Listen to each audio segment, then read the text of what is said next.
Hi, this is Sally, and welcome to Reclaiming Pride, LGBT plus survivors of narcissistic abuse. Before we start, there is a trigger warning. The episodes of this podcast may at times refer to domestic violence, emotional, financial, and sexual abuse. This week's episode is a special episode of the Reclaiming Pride podcast. So in this edition, I'm thrilled to present our first ever interview featuring a conversation between myself and Hannah Jenarine from the Victim Service Center of Orlando, Florida. Tune in as we delve into meaningful discussions exploring many topics surrounding being LGBT plus in narcissistic relationships. We shed further light on this important yet rarely talked about issue within the LGBT plus community. This exclusive interview promises to be a powerful exchange of insights, experiences, and valuable information, and I hope you get as much out of listening to this episode as I got from speaking with Hannah. In today's episode, I have with me Sally Leslie, who is a survivor of LGBTQ+ narcissistic abuse. Sally is also the host of her very own podcast. This is called Reclaiming Pride, LGBT+ Survivors of Narcissistic Abuse. And if you're interested, you can find her podcast on Spotify, Apple Podcasts, and more. She's here to help us understand what narcissistic abuse is and share her experiences as well. So without further ado, Sally, thank you so much for being here today. Well, thank you for having me, Hannah. Thank you so much. Of course. Can you share a little bit about the work that you do and why you're so passionate about this subject?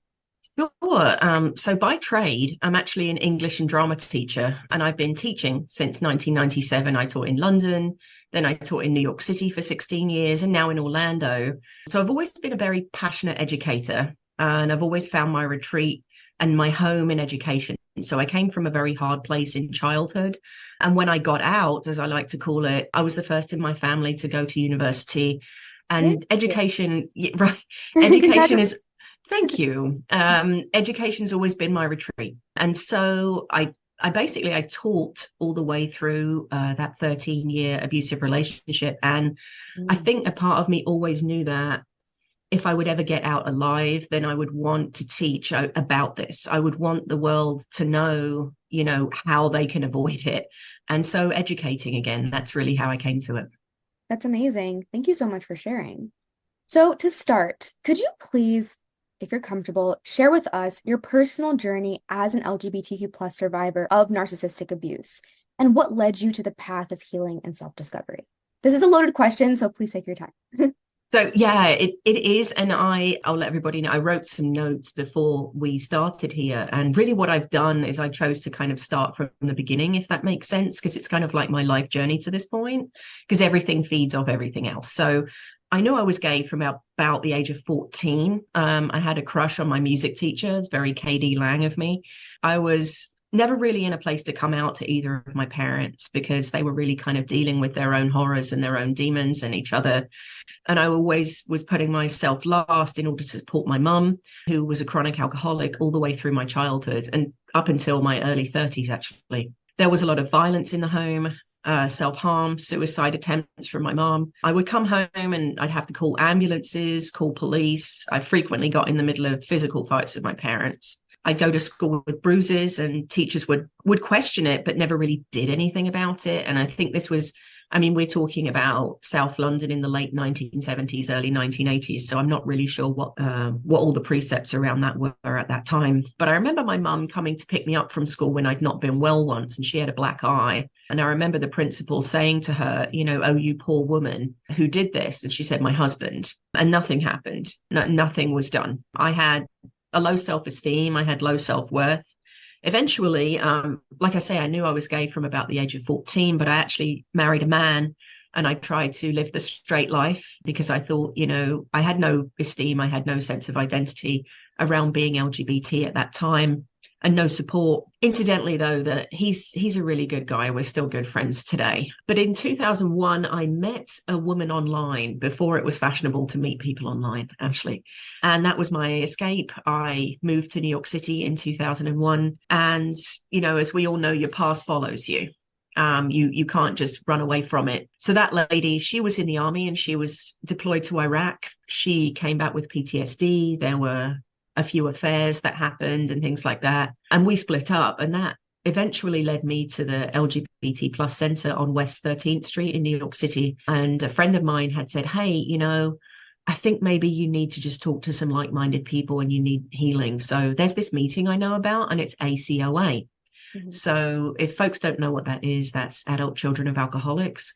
So I went to those circles and it was amazing. And then one day in walked my ex. And that's the first time I saw her. And, you know, we started to talk, and then, you know, we started going out, and slowly I started to realize that there was something very wrong. But I was in love, so I excused it all. Like a friend of mine always says, like, you know, when you're in love, all bets are off, kind of thing. Oh yeah. Right. It you lasted. You don't think logically. No, you really don't. And you know, like, exactly, Hannah, like, you know, logically exactly what's happening. Like, I'd grown up in a situation. There's a part of your intuition that feels it as well, but it's just like you kind of ignore it. You ignore the red flags because you think, oh my gosh, like maybe I'm overthinking this. Maybe this is what's good for me and I don't even know because I never had it before. I get it. I understand. Right. Exactly. Yes. No, you're absolutely right. So you're like, maybe I just don't know this person very well. Maybe I'm just learning them. Maybe this is what they're like. Hey, come on, you haven't had that much experience. You were married to a guy and things like that. You know what I mean? And so I was like, I was excusing so much. But then the logical part of me, who'd grown up in an abusive household, knew there was something really, really off. And that lasted for 13 years. It soon before it ended, I was diagnosed with cancer, and the relationship ended, as much of it had been, in silence. Honestly, I still had dreams and night terrors about her. When she left, I had no furniture, and she'd left me with $17,000 worth of debt. Wow. Yeah, I ended up reconnecting with friends that she'd isolated me from, though, and they really did help me. I began to tell my story to them, and I found it very freeing. I remember doing this when I was 16, and I remember telling a friend of mine at college that my mum was an alcoholic, and that was the first time I'd ever told anyone. Mm-hmm. And it felt the same. You know, it felt the same. And again, I realized at that time that time had repeated itself, and I'd been living a secret all over again, you know, which is often what happens to folks who've come from hard places. Thank you so much for, you know, sharing this as well, and, you know, your experiences. And 13 years is a very, very long time to endure the abuse, you know, and we're going to talk about this as we continue on. But as you know, abuse is not isolated. Someone who's being physically abused is also being abused emotionally, verbally. You know, you said the isolation aspect of it. That's a huge one. And I do want you to, you know, further elaborate on that as we continue on. But I'm just so grateful for you as a survivor to be here in this space and share this space with me today, because we hear a lot about narcissistic abuse when it comes to heterosexual relationships. But within the LGBTQ plus community, it's very rare that we have survivors who are willing, as you are, to come forward and to share their experience. So Sally, I just know that I appreciate like sharing this space with you, and I have so much respect and I admire you for even doing this. So thank you. Well, you know, and I'm thankful that you've invited me, because I think the more LGBT folks that can hear this, the better. And like I said, I knew if I'd ever got my life back that I would want to educate people in some way. I am writing a book, but I knew that the podcast would be a faster way to reach people, so that's what I did. And when you do write that book, just know that you are more than welcome to come back on so we can help promote that. Oh, wonderful. Thank you. Please know that as well. Of course. So Sally, I know you shared more about your experiences, you know, within this relationship. What was that point when you realized this is not healthy for me anymore? This is not something that I want to do. So Sally, what unique challenges did you face as an LGBTQ plus individual while navigating the experiences of narcissistic abuse? And how did it impact your sense of identity and self-worth? So I think when you're LGBT plus, it can be hard enough at work, for example, to talk about your relationship. Like, oh, what did you do this weekend? Can be so easy for heterosexual people. But if you're in an environment where you're not out, or you don't want to be, or you can't, then even a simple question like, what did you do this weekend, is going to be difficult. Do you lie? Do you not say anything? Like, what do you do? And so I think to talk about, if you can talk about your relationship and it's less than perfect, that can be a problem. I think there's a lot of pressure on LGBT plus people to have good, sustained relationships, because we're kind of representing the whole of the community. Right. Right. And I think this tends to happen to a lot of marginalized people, like that if you're less than perfect, that must mean that you're all dysfunctional then. And so the pressure I feel like is on for you to be brave enough to be out, especially in Florida, but to have a nice and comfortable sounding relationship for those that you're coming out to. Right. So I talk on the podcast about being in bookshops for hours and in self-help sections, reading about emotional abuse when I was with her, BPD, NPD, listening to other podcasts on the topic also.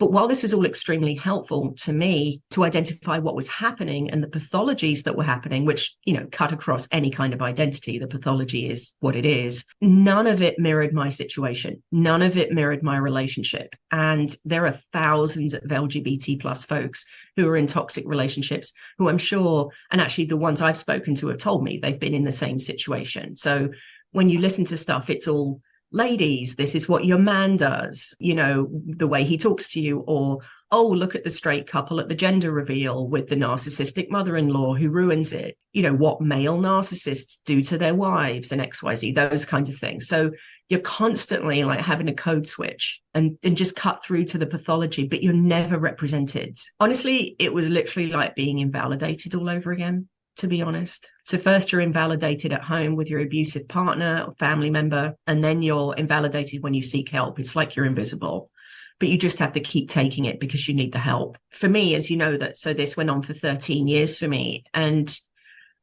to the second part of your question, did it affect my identity? It didn't really affect my identity as an LGBT person, but it did strip away my personality, my friendships, a lot of my memories, because my stress levels were so high. I kind of couldn't keep a thought in my head for long. Wow. I'm glad I'm a writer because I wrote down a lot of my childhood memories in order to write the book, and I can't remember them anymore.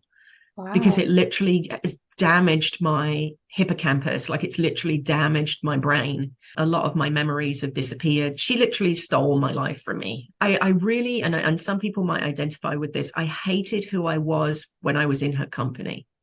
And if that makes any sense, like I would turn into this kind of simpering, emotionally battered, flinching person who was treated like an imbecile, both by her and her kind of flying monkeys, like the people that she would commandeer to be on her side, but I really hated who I was when I was around her. Wow. Just to, further the discussion on that and in your relationship with this person, could you describe some of the key tactics or behaviors that your abuser used, and how did they manipulate or exploit your vulnerabilities as an LGBT plus person? You just shared that you hated who you were when you were around her. You said that she basically took your life. She took your memories to the point where even now, as you're writing your book, you can't remember them. Even though you wrote them down, you can't remember them. Could you elaborate more on that? Sure. Yeah. Okay, so it starts relatively slowly at the beginning of a relationship with somebody like this. So what's very common, and I talk about this in the podcast a lot, is that they usually start with what's called the love bombing stage. So if you know anything about this kind of toxic relationship, right? So that's what keeps you there. That's what keeps you there, is if it was always 100% bad. Yeah. It's the fact, and that should automatically be a red flag, because if someone wants to be with you for the rest of your life or their life, they're going to want to take the time to get to know you. There's not going to be talking about marriage within the first week, or, love bombing you and telling somebody I love you within the first 2 weeks. Like, those are red flags, but please continue on.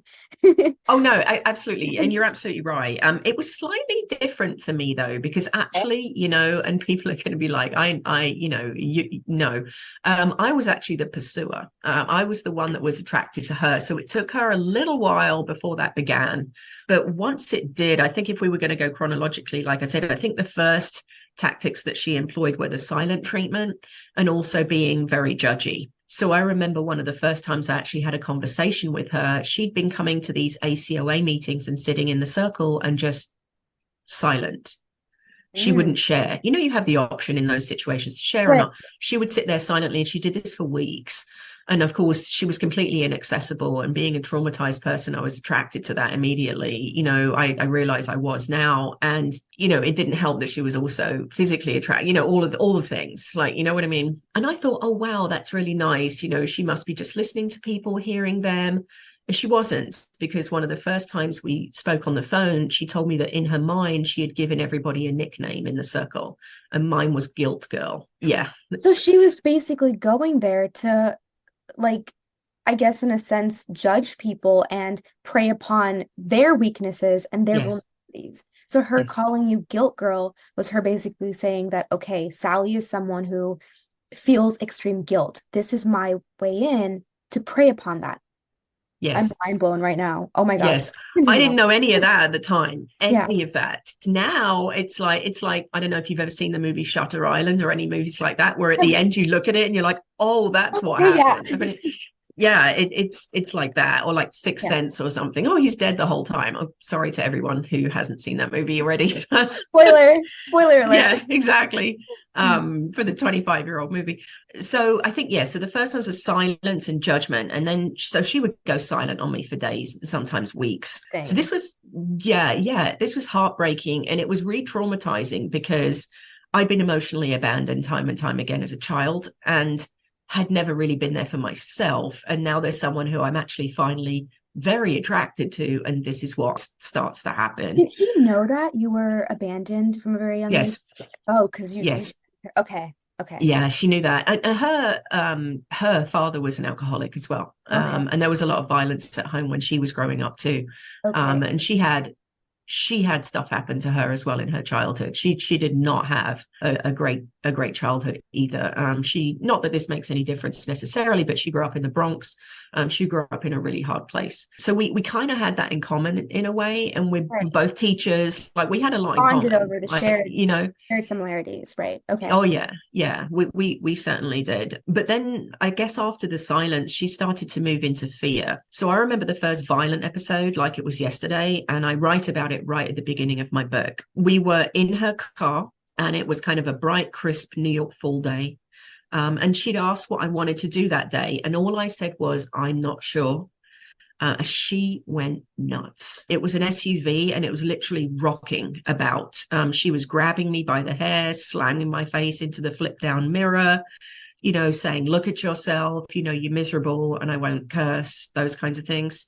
Mhm. Screaming, slamming the dashboard, the steering wheel. Like, I'd never been in a situation like this before myself. Like, I'd seen this happen with my parents.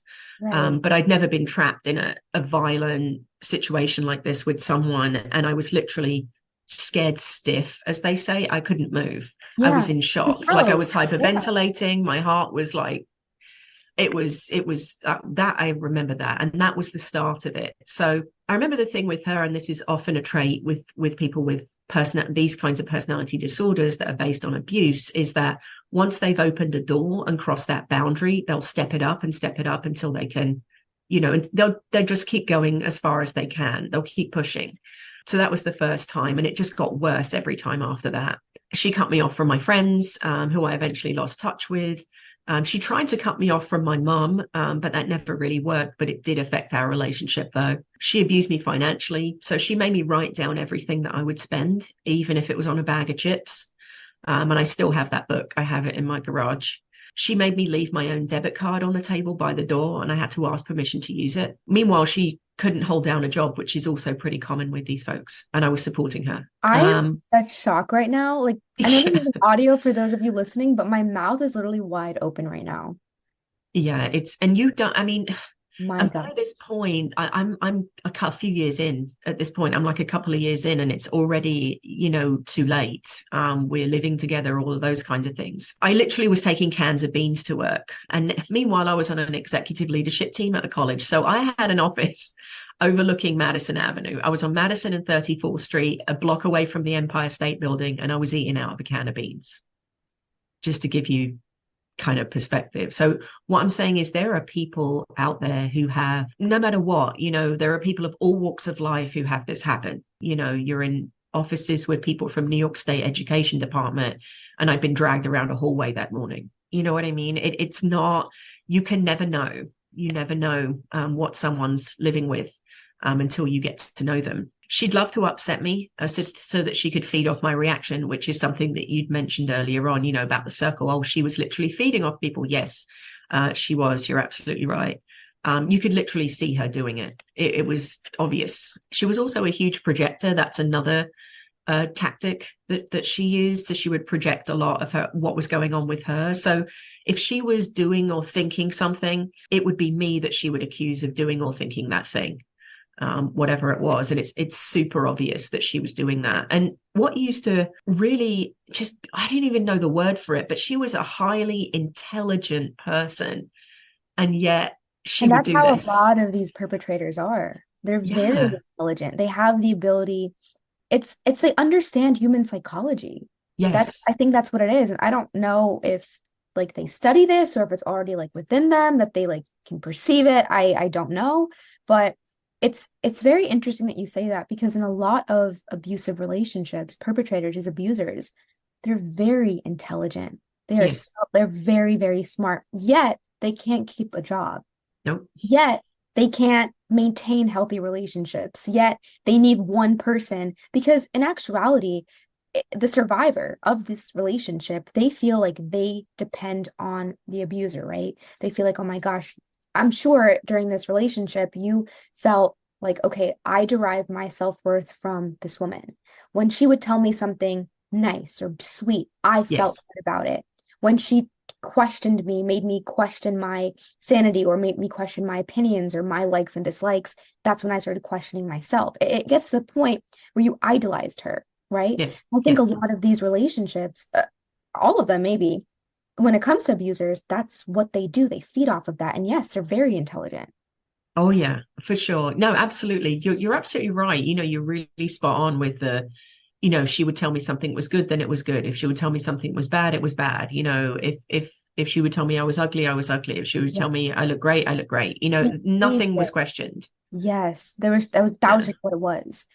So, what were the initial steps you took to regain your self-esteem and self-confidence after escaping the abusive relationship? Like, what was the moment when you were in this relationship, after the 13 years? What made you think, this is not it? This is not something I want to do. Like, what do I need to do to get out of this? And how do I regain my self-esteem? So I think the first things I did was I took back.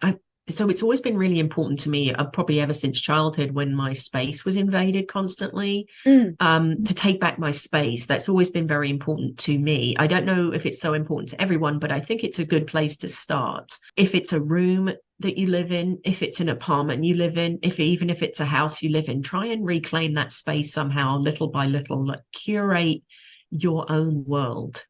How do you want your space to look? Because you've given that up over such a long period of time. So I think the first things I did was I took out my journals. So I'd mentioned that I kept journals all the way through. Some of them in Queens, when I lived in New York, I'd thrown down the garbage chute because I was afraid that she was going to find them. But most of them lived in a small cardboard box that traveled around jobs with me from one college to another, from New York to Orlando. And then they ended up in the back of my car, but they never came in the house.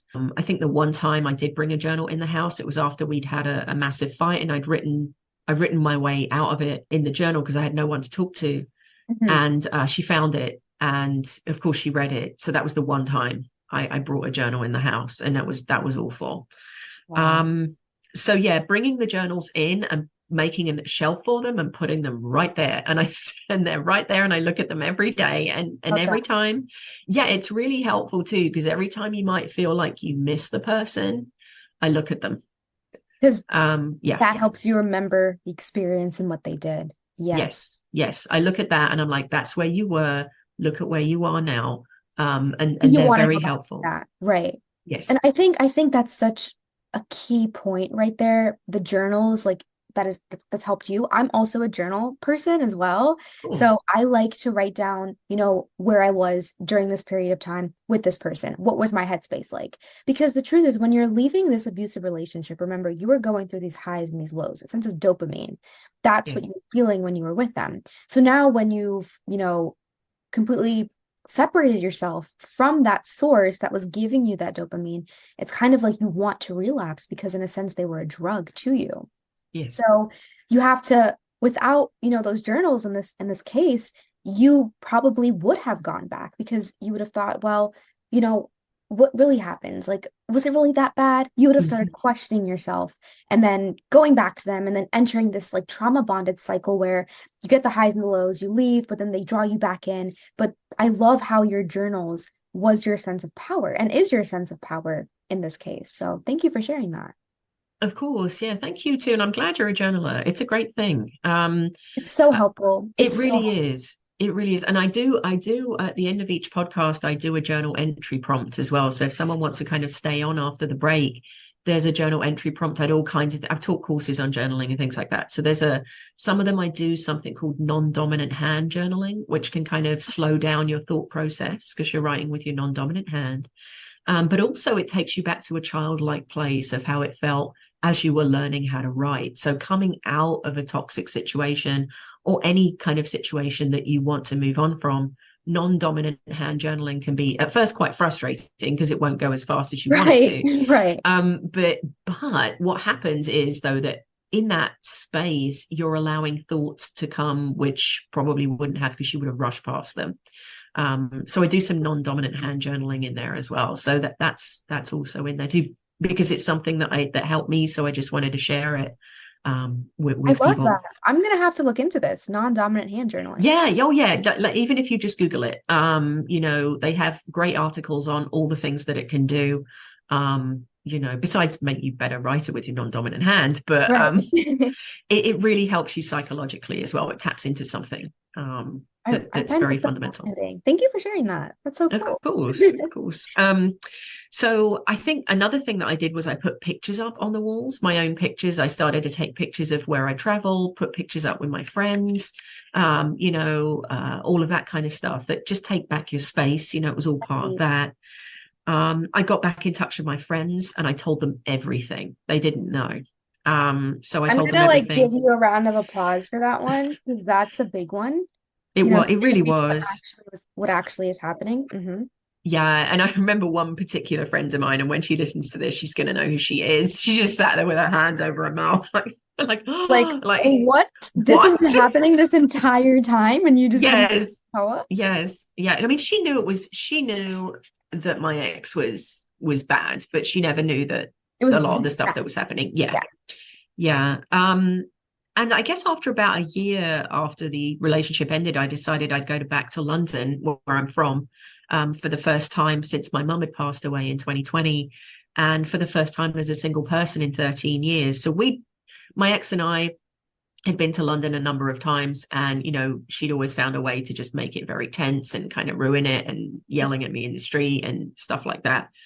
So it was my time to take back my space, Right. which is where I'm from. So I did it, and it was a life-changing journey. It really was. I literally took it back for myself. I even went to the street where my grandmother grew up. I went to all kinds of places that I went to see my mum's grave, obviously, all kinds of places that meant a lot to me. It was sad though, too, because my mum wasn't there to share it with. She never saw me get out of that relationship. So, but I've reclaimed myself at home, at work. And now I just want to share all of this with folks who either are or were where I was. So people who need to hear about their relationships that are not great, but that mirror their own, and people who need help when there's nothing out there for them. Just wanted to try and be that resource for LGBT plus people. It's not that, you can't listen to my podcast as a straight person or anything like that and not get anything out of it. The pathologies are exactly the same. I have a lot of straight listeners and they listen all the time. It's just that when I talk about my relationship, it mirrors an LGBT relationship. It's not, my husband or my ex-boyfriend or anything like that. It not that there's anything wrong with any of that. I'm just saying that there's nothing out there that mirrors what we have. And so that's just what I'm trying to do. Yeah, and you're being that voice for the community as well, which is extremely powerful. So Sally, I know that you shared previously and in the past questions that your abuser isolated you, right? And you just shared about, your friends, they knew that she was a bad person, but they didn't know to the extent. So how did your experiences with narcissistic abuse affect your relationships, not only within the LGBTQ plus community, but like your other friends, your family members? And what advice do you have for others who may be facing similar challenges? Thank you. I think that now I'm sort of quote unquote out about what happened in my last relationship. It's really helped me to connect with other LGBT plus people who've had similar experiences. There are also a lot of straight allies who tune in, like I said, and they can also get help from the podcast.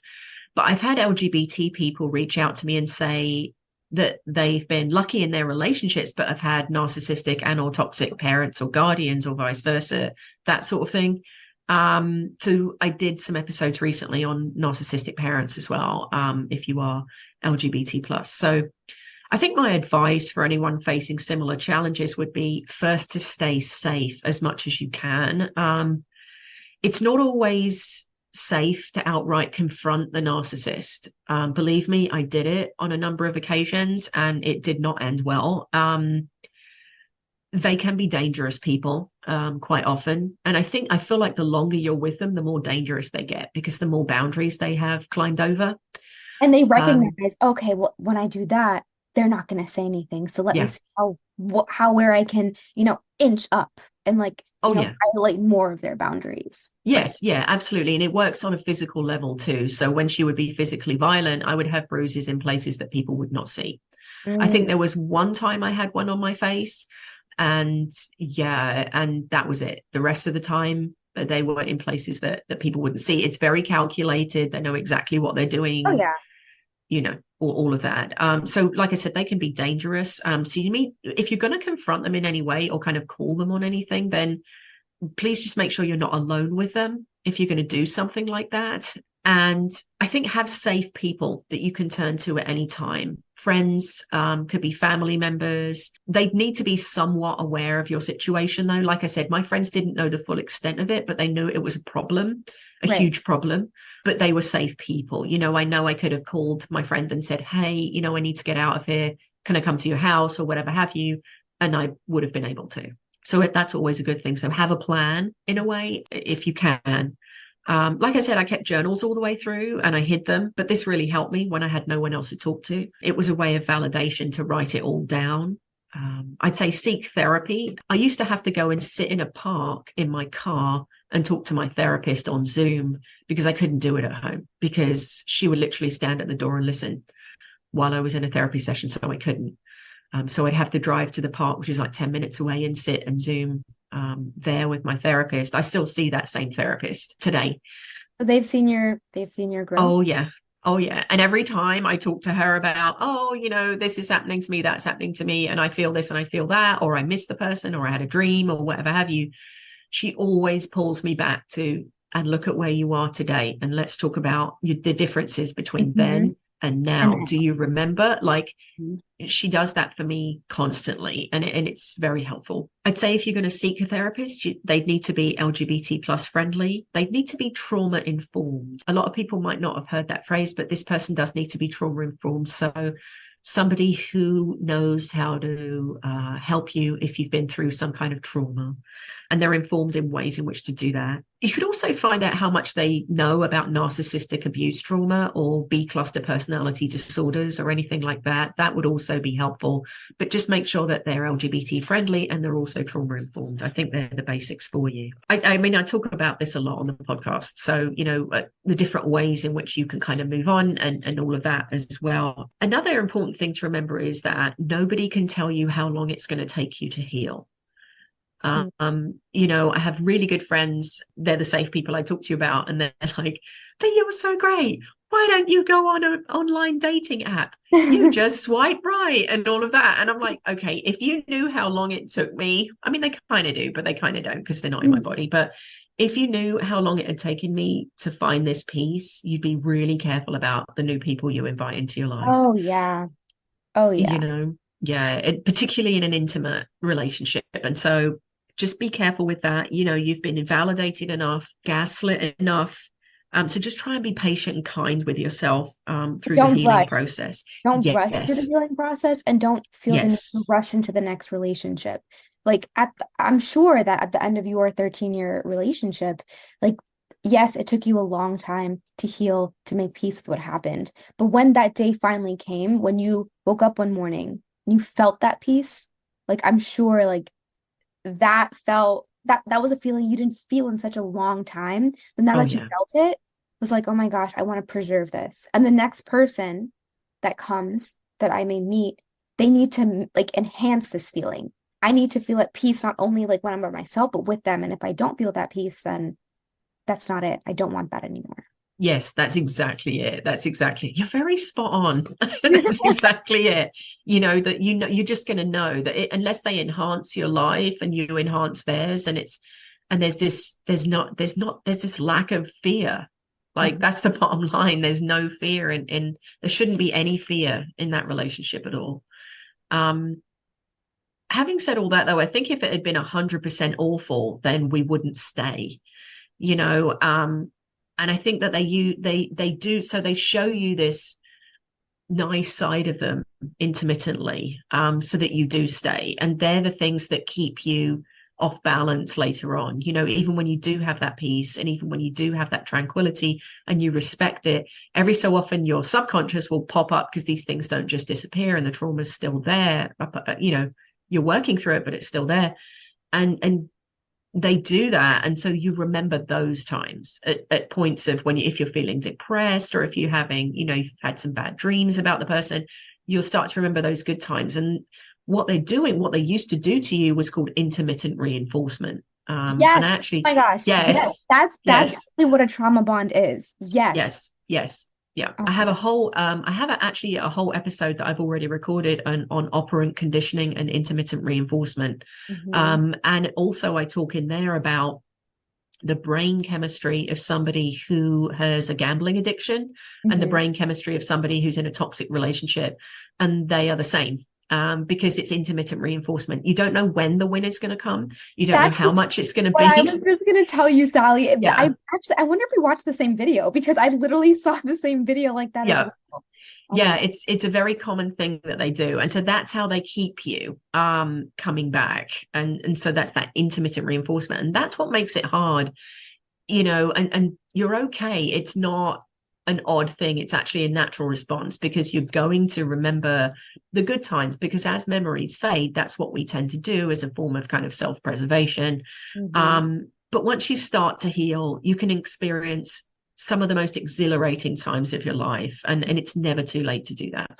Exactly. And something that I want to add on is when it comes to that intermittent reinforcement, like when I actually did a video on this on trauma bonding. So for our audience who may not be aware of this, in a trauma bond, what happens is there are like 7 stages. The first stage, like Sally shared, is a love bombing stage.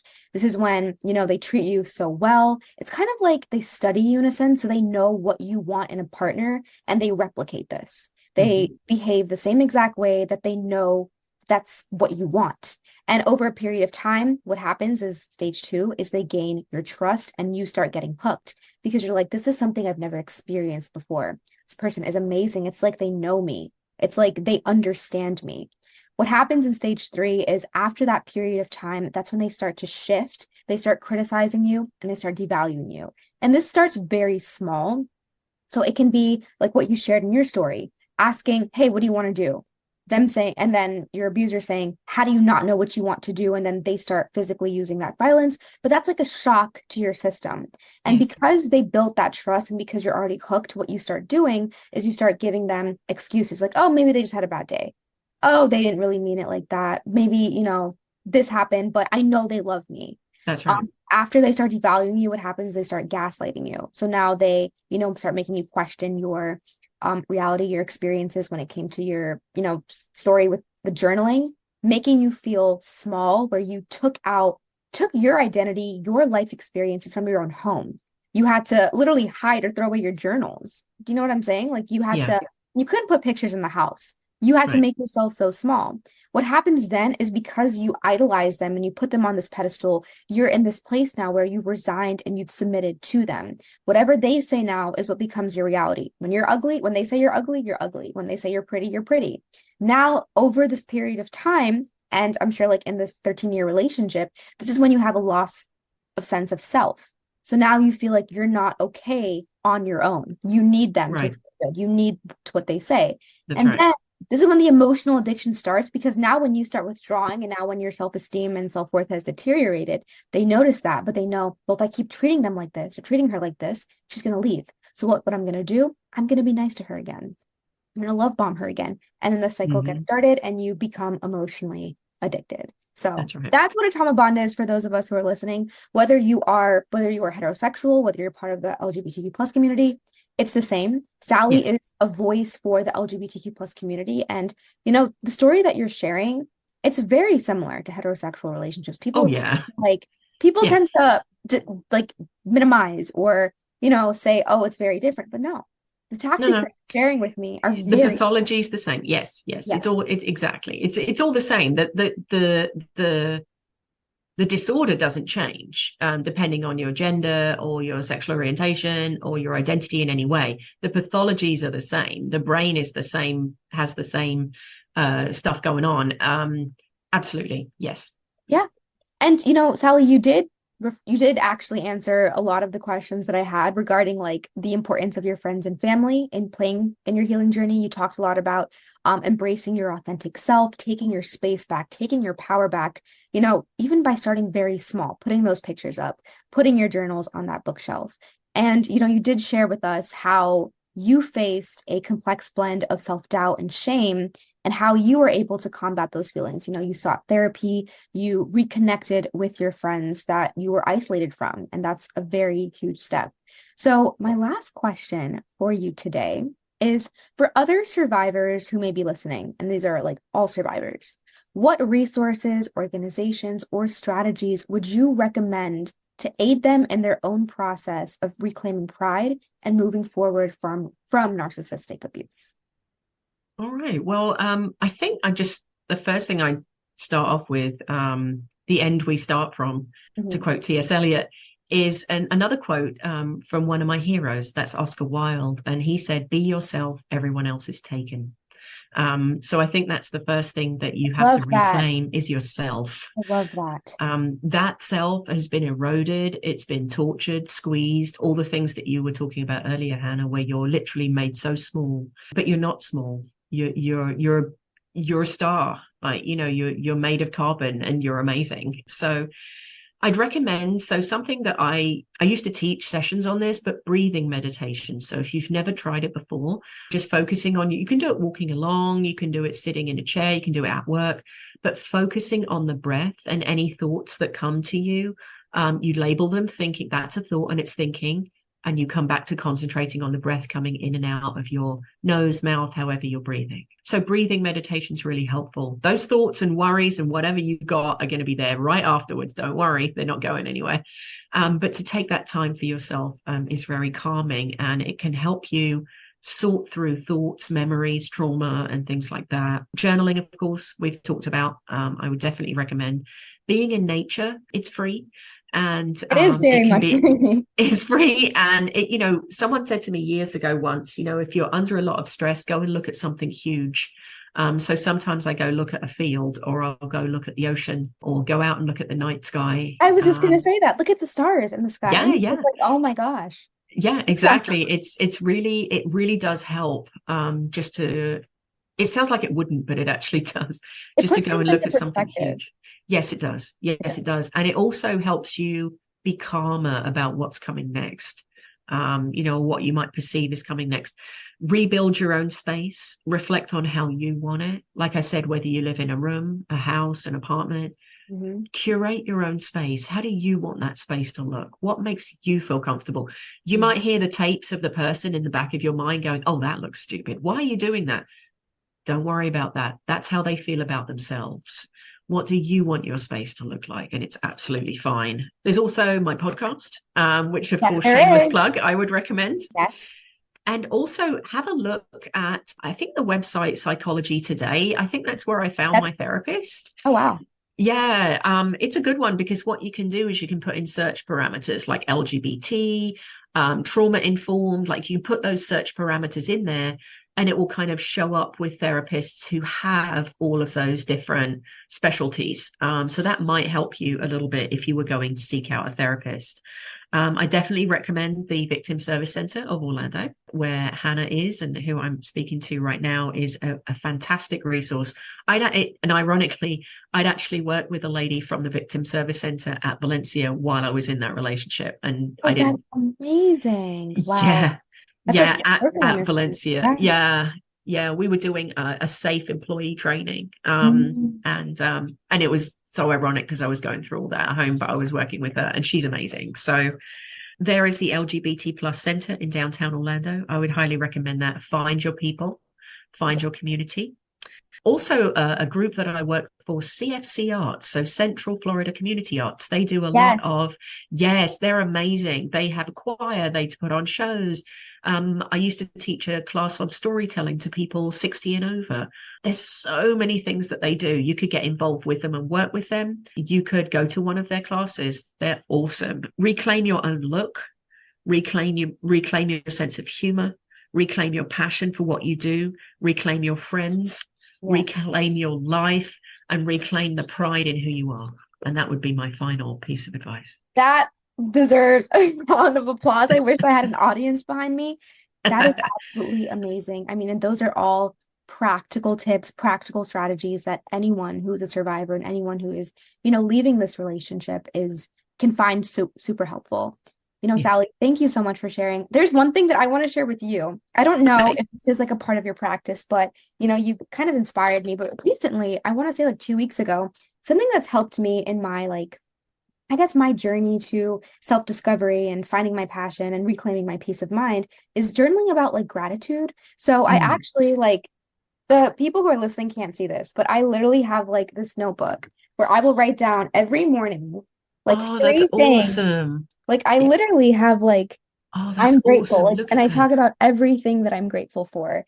And it's really helped me once again, like focus on what I have currently, focusing on what, is in my life that I have that other Mhm. people may not even what other people may not have, but things that are working for me that are behind the scenes that I don't even think about. But it just helps me start my day in such this positive mindset. So in addition to like the breathing, I like to sit down, just say like a prayer of gratitude and then write it down. And then I go on with my day. And Mhm. it's helped boost my mood too, I think. And for a lot of people who are in their healing journey, like that's helped me. I journal at the end of every month. I like to kind of write a reflection. And even like in between the months when some days are really hectic and I feel like I'm spiraling, I'll write down like today, I will literally write today I'm spiraling. Today I'm struggling with this. Your journal is not like an essay. This is not something that you're showing your English teacher. Yeah. Like this is literally like something for your thoughts and your perspective and where you're at. And you can make as many grammatical errors as you need to. Just write it down. It doesn't matter. But, Sally, I appreciate you. This has been honestly, probably one of my favorite podcasts that I've done in a while. Oh, well, Speaking thank to you you. has been so seamless and it just flowed. And, I appreciate you. And before, I let you go, is there anything else that you want to share with our audience? I mean, you gave so much practical tips and strategies. Is there anything else you'd like to say? Um, hmm. Not to put you on the Well, spot or no, anything. no, no, you're fine. I love the gratitude journaling too, and I love that you're specific as well. That's the key to gratitude Yes. journaling, isn't it? That you've got to be specific about what you're grateful for. So that's all. I love that. Thank you for sharing that. That's Yeah. awesome. Um, so what would I say? That there's always a light at the end of the tunnel. Even when you feel like you might not get out alive, there's always a light at the end of the tunnel. It's worth it. You're Mhm. worth it. Um, it's worth pushing through and never like if you're there might be some people listening to this who are still in the situation. Right. And you always have a choice no matter what. Even if you're in a corner, you always have a choice. You have a choice of whether to stay silent. You have a choice of whether to speak. You always have a choice until you take your last breath. And so I want to just give that hope to people, I guess, who, whether they're survivors, whether they are still in those situationships. I don't call them relationships if I can possibly help it, because they're not. Yeah, And they're so, not. yeah, they're not. It's a situationship. It really is. Yeah, It there's really is. relate means back and forth. There's no back and forth There's no back here. and forth. There's only forth. I love that. I'm gonna start saying that. Oh, I'm situationship for sure. Yeah. Yeah. But yeah, no, that's it. I just to give hope to people and say, it's going to be all right and you can make it all right. Sally, thank you so much for your time. Thank you so much for sharing, your perspective, your experiences. And more importantly, thank you for, helping everyone, the LGBTQ plus community, but also like I'm sure you have so many listeners who are heterosexual as well, who find so much wisdom and inspiration like in your words and in your story. And I thank you for that. Oh, thank you so much for having me, Hannah. Thank you so much. Please note, this podcast is not intended to replace professional therapy or counselling. It serves as a supplementary resource for support and encouragement. Listeners, you are encouraged to seek professional help if needed. I did, and it still works for me today. Stay tuned, and I look forward to healing with you again next time. Bye-bye.